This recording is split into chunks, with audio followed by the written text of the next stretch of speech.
Shalom teman-teman dimanapun kita berada. Di siang hari ini saya ingin berbagi firman Tuhan yang luar biasa bagi kita semua, terambil dari Roma 8 ayat 18. Sebab aku yakin bahwa penderitaan zaman sekarang ini tidak dapat dibandingkan dengan kemuliaan yang akan dinyatakan kepada kita. Saya ulangi, sebab aku yakin bahwa penderitaan zaman sekarang ini tidak dapat dibandingkan dengan kemuliaan yang akan dinyatakan kepada kita. Ada satu ayat firman Tuhan mengatakan bahwa pencobaan-pencobaan ini adalah pencobaan biasa yang tidak akan melebihi kekuatan dan kemampuan kita. Jadi saudara, kita sering sekali beranggapan bahwa penderitaan yang kita alami saat ini itu sangat menyiksa kita, dan kita tidak melihat bahwa orang lain di luar sana mungkin jauh lebih menderita dari kita semua.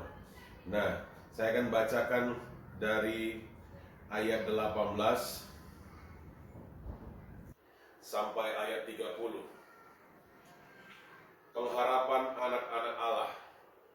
Sebab aku yakin bahwa penderitaan zaman sekarang ini tidak dapat dibandingkan dengan kemuliaan yang akan dinyatakan kepada kita. Sebab dengan sangat rindu seluruh makhluk menantikan saat anak-anak Allah dinyatakan, saat kita dinyatakan. Karena seluruh makhluk telah ditaklukkan kepada kesia-siaan bukan oleh kehendaknya sendiri, tetapi oleh kehendak Dia yang telah menaklukkannya. Tetapi dalam pengharapan, karena makhluk itu sendiri juga dimerdekakan dari perbudakan kebinasaan dan masuk ke dalam kemerdekaan kemuliaan anak-anak Allah. Sebab kita tahu bahwa sampai sekarang segala makhluk sama-sama mengeluh dan sama-sama merasa sakit bersalin. Dan bukan hanya mereka saja, tetapi kita yang telah menerima karunia sulung roh, kita juga mengeluh dalam hati kita sambil menantikan pengangkatan sebagai anak, yaitu pembebasan tubuh kita. Sebab kita diselamatkan dalam pengharapan, tetapi pengharapan yang dilihat bukan pengharapan lagi. Sebab bagaimana orang masih mengharapkan apa yang dilihatnya.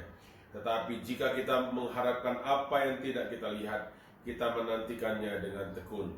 Demikian juga Roh membantu kita dalam kelemahan kita. Sebab kita tidak tahu bagaimana sebenarnya harus berdoa, tetapi Roh sendiri berdoa untuk kita kepada Allah dengan keluhan-keluhan yang tidak terucapkan. Dan Allah menyelidiki hati nurani, mengetahui bahwa Roh itu, yaitu bahwa Ia sesuai dengan kehendak Allah berdoa untuk orang-orang kudus. Kita tahu sekarang bahwa Allah turut bekerja dalam segala sesuatu untuk mendatangkan kebaikan bagi mereka yang mengasihi Dia, yaitu bagi mereka yang terpanggil sesuai dengan rencana Allah. Sebab semua orang yang dipilihnya dari semula, mereka juga ditentukannya dari semula untuk menjadi serupa dengan gambaran anak-anaknya, supaya Ia, anaknya itu, menjadi sulung di antara banyak saudara. Dan mereka yang ditentukan dari semula, mereka itu juga dipanggilnya. Dan mereka yang dipanggilnya, mereka itu juga dibenarkannya. Dan mereka yang dibenarkan, mereka itu juga dimuliakan. Selamat menjalankan hari yang luar biasa di hari ini, di tanggal 1 November 2022. Saudara, kesuksesan, kemurahan, keajaiban, dan mukjizat Tuhan menaungi kita semua. Tuhan Yesus memberkati.